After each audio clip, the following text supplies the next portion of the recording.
To make the best use of the course, you should not watch the videos like you would watch a movie clip. A 5-minute video clip should involve a lot of pause and play button presses.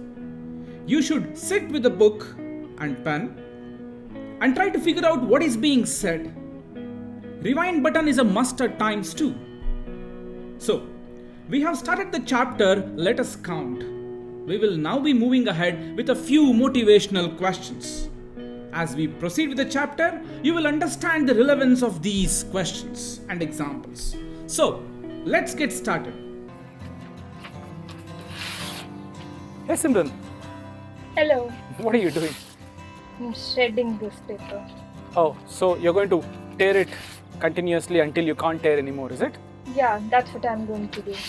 Assume a very big sheet of paper is given to you and you tear it 40 times, one after the other. Pile it up, tear it. Pile, tear it. Okay. And keep them on top of each other. How tall do you think it will be? Do you saw the question here?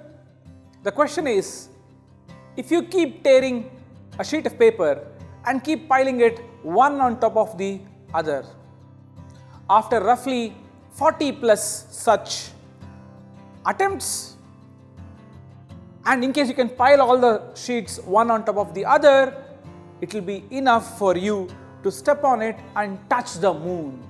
By that I mean, it will be that the pile will be so tall that it will cover the distance between Earth and the moon. What do we infer from this? We infer that counting has a different connotation here. By counting we mean count the number of objects in a system. The system here was, as you keep tearing the paper, you would want to count the total number of papers. You're piling it bigger and bigger, you see, and then you step on top of the pile and your height increases. The point is, if you tear it roughly, let's say 40 times and then stand on top of it, you can touch the moon. The point is, it's unbelievable but true that it very rapidly increases when you keep doubling the number of sheets that you have by tearing all of them and then piling it and then tearing all of them and so on. So a word of suggestion.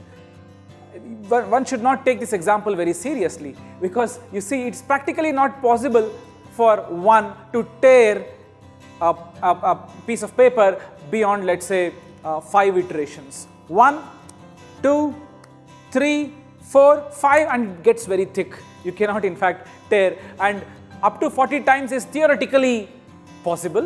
One can talk about it, but practically one cannot tear so much. But this apart, the point to note is that counting is indeed important. Let us see another example to illustrate this fact.